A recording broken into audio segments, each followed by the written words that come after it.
It is March 15th, and March 15th is one of the most famous days of the year, owing to March 15th, 44 BC, when a group of Roman senators decided to express their disagreement with Julius Caesar's concentration of power by stabbing him 23 times.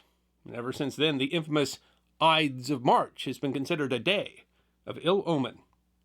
And ill omen or no, March 15th has certainly been a day that has hosted much history and that deserves to be remembered. The very term, the Ides of March, is likely confusing to modern audiences. Our calendars mark days, not Ides. The term likely goes back to lunar calendars, when the Ides represented the day of the first full moon of a month. But owing to Caesar's own reforms, at the time of his perfidious perforation, the Ides meant one day short of the middle of the month. That would be the 15th on full months such as March, and 13th on shorter, hollow months. The Ides of March was important in ancient Rome prior to the pernicious puncturing. The Ides of every month were considered sacred to Jupiter, the king of the Roman pantheon. But the Ides of March specifically represented the festival of the goddess Anna Perenna, who represented the ring of the year. And that is, the Ides of March was the end of the Roman year, a date on which debts were to be settled. Certainly a message that was intended by the senators' sinister skewering. According to Greek historian Plutarch, a seer had warned the doomed dictator that foul felonies would befall him on the Ides of March. But he had pooh-poohed the prediction, only to be impertinently impaled by the end of the day. The description was dramatized some 1,600 years later by William Shakespeare, in whose play Julius Caesar, the soothsayer offers the now well-turned phrase, "Beware the Ides of March." The brutal betrayers had hoped that their powerful puncturing would bring back the ideals of the Roman Republic, but in that they were miserably mistaken, as the horrible homicide made a martyr of the deceased dictator, resulting in civil wars that would end the Roman Republic for good, and result in the rise of the Roman Empire, and hopefully also the end of all this annoying alliteration. But Caesar was not the only potentate that might have heeded the warning of the soothsayer. In 493, Theodoric the Great, king of the Ostrogoths, had settled his long-standing conflict with the barbarian king of Italy, Odoacer, whose overthrow of the child emperor Romulus Augustus had ended the Western Roman Empire. After years of war, the two concluded a treaty sharing control of the kingdom of Italy. On March 15th, Theodoric and Odoacer celebrated the treaty with a feast.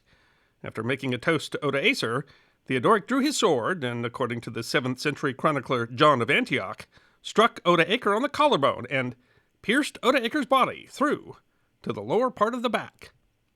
Beware the Ides of March.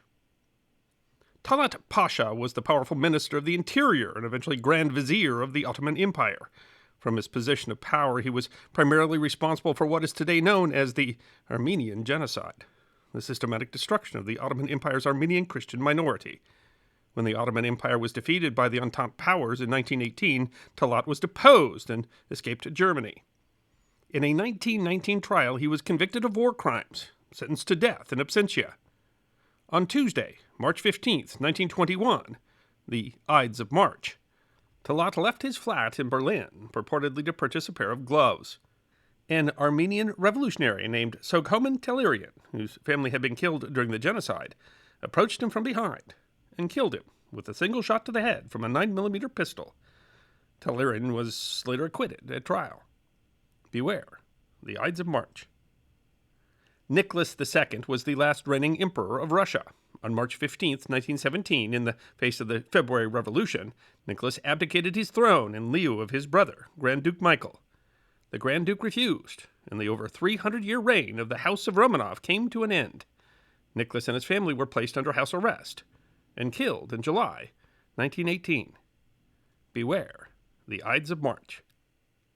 And Mother Nature has certainly not ignored the Ides of March. In 1889, a cyclone struck Apia, Samoa, where American, German, and British warships had gathered in the midst of a political standoff. 6 ships were sunk and some 200 people killed. This storm is the subject of another episode of The History Guy. On March 15, 1941, what has been described as the most severe blizzard in modern history struck suddenly in North Dakota and Minnesota, killing 151 people, many stranded on highways as the storm struck with virtually no warning. The blizzard is also the subject of another episode of the History Guy. Between March 15th and 16th, 1952, an astonishing 73.62 inches of rain fell on Réunion Island, an overseas department of France located some 422 miles east of Madagascar. That set a world record at the time for rainfall in a 24-hour period, which was only broken during another storm in Réunion in January 1966. If you wish to visit Réunion during their summer months, December through March, bring an umbrella. But March 15th has not always meant disaster. In fact, in its war for independence, the United States narrowly averted disaster twice on March 15th. On March 15th, 1781, American forces under Nathanael Greene were forced to withdraw after a hotly contested battle with British forces under the command of Lord Cornwallis in the North Carolina Battle of Guilford Courthouse. While a tactical defeat that appeared to give Cornwallis command of the Southern Theater, in fact the British losses, over a quarter of their force, were so severe that Cornwallis was forced to abandon the theater. The American defeat was a strategic victory, marking a turning point in the war. Cornwallis retreated ultimately to Virginia, where his army's defeat at the Battle of Yorktown represented the virtual end of significant combat in the American Revolution. 2 years later, in 1783, an end to the war was already being negotiated. All that was necessary was for the rebellious Americans to keep an army in the field, a credible threat, although still outnumbered in the colonies by the British. But that nearly collapsed in March, when officers of the Continental Army threatened to rebel over back pay. An impassioned speech by the Army's Commander-in-Chief, George Washington, on March 15th, diffused the Newburgh Conspiracy and averted disaster. 168 years later, American forces, as part of the United Nations force, were seeking to avert disaster again on the Korean Peninsula. In hard fighting during Operation Ripper, United Nations forces managed to force back Chinese and North Korean forces, recapturing the South Korean capital of Seoul on March 15th. It was the fourth and last time that the city had changed hands during the war, and helped to solidify the boundary, roughly the 38th parallel, that would be the basis of the armistice. March 15th represents shifts in world leadership. On March 15th, 1990, Mikhail Gorbachev, chairman of the Supreme Soviet of the Soviet Union, was voted by the Congress of People's Deputies as president of the Soviet Union, a new position that was intended to transition leadership of the Soviet Union to public election. He held the office until December 25th, 1991, when the Soviet Union officially dissolved. On March 15th, 2002, Hu Jintao was made General Secretary of the Chinese Communist Party, replacing Jiang Zemin to become the communist nation's fifth paramount leader. He added the position of President of the People's Republic of China on March 15, 2003. He was replaced as General Secretary by current leader Xi Jinping in November 2012. There were, of course, developments in science and technology on March 15th. American inventor Jess Reno received a patent for the first working escalator on March 15, 1892. His design was installed at Old Iron Pier on Coney Island. On March 15, 1862, 3 international teams of scientists working in the United States, Switzerland, and France announced in the journal Physics Review Letters the discovery of the anti-Xi- particle, although the particle existed for only 1/10,000,000th of a second. The discovery confirmed the theory that there is an antiparticle for every known elementary particle. On March 15, 1985, computer manufacturer Symbolics registered the internet domain name symbolics.com. It was the first .com domain registered in the world. Today, some 350 million domains are registered worldwide, including, of course, thehistoryguy.com. On March 15, 2009, the Space Shuttle Discovery took off on a mission to the International Space Station. The 13-day mission installed an integrated truss segment on the station. Tragically, during launch countdown, NASA scientists discovered a stowaway. The space news site Universe Today explains, on Sunday, the shuttle had a stowaway attached to the external fuel tank, and although NASA was sure the little animal wouldn't be a debris risk, the bat remained attached to the shuttle, apparently stuck in place. This actually was not the first bat to have been found resting on the space shuttle, but an animal discovered previously in 1996 had simply flown away shortly before launch. Naturally, NASA assumed that this bat would do the same. But the free-tailed bat, whom Twitter users named Brian, hung on. Universe Today explains, when the images were examined by a wildlife specialist, the conclusion was that the bat may have had a broken wing, forcing him to hold on tight. Sadly, Brian did not become the first bat in space, Universe Today concludes. Unfortunately, holding on to that fuel tank spelled certain doom. It is doubtful he would have been able to remain attached as the violent shaking and G-forces took hold. Although he made it as high as the launch tower, it's likely that the bat dropped off and died in the searing 1400 degrees Celsius exhaust of the throttling boosters. The Ides of March strikes again. Rest in peace, Brian. But March 15th looms especially large in culture and entertainment.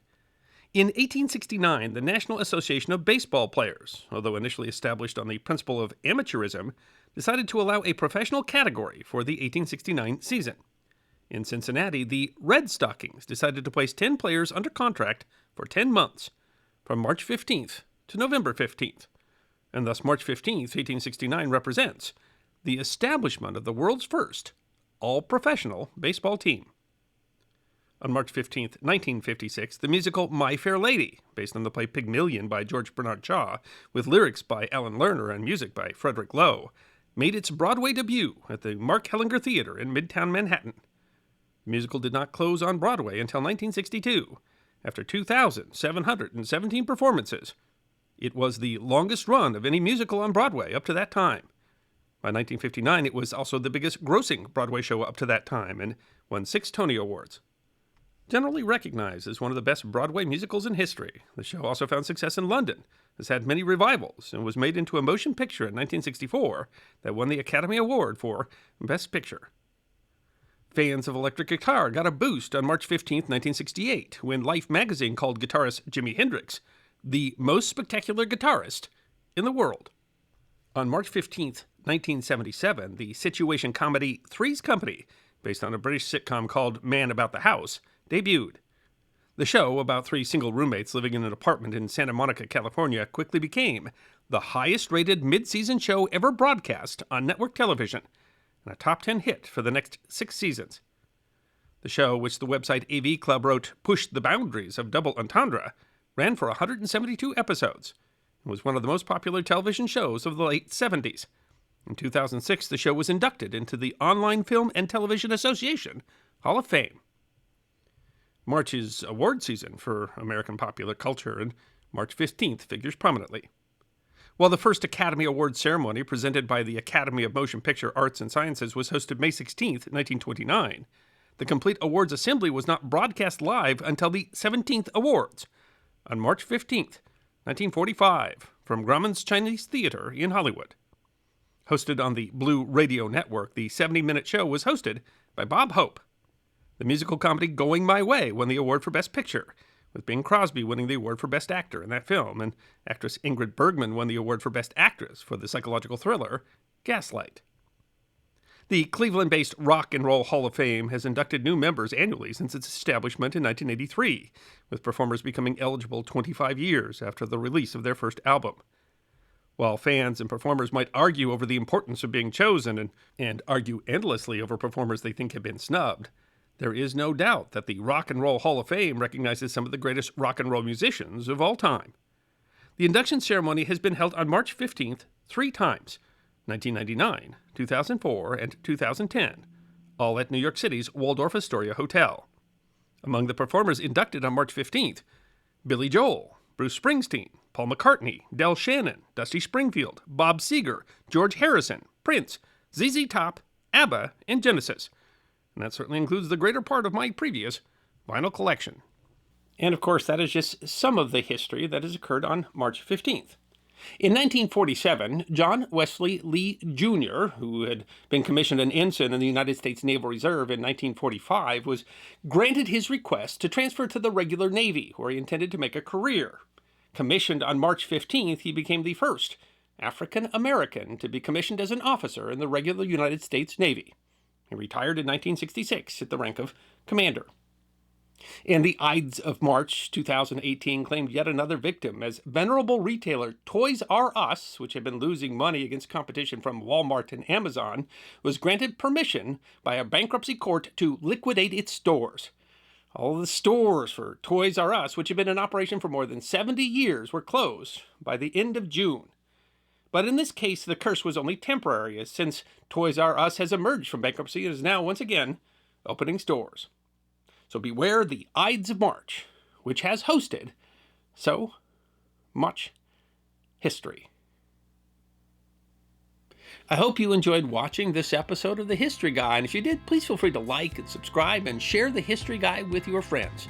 And if you also believe that history deserves to be remembered, then you can support The History Guy as a member on YouTube, a supporter on our community at Locals, or as a patron on Patreon. You can also check out our great merchandise shop or book a special message from The History Guy on Cameo.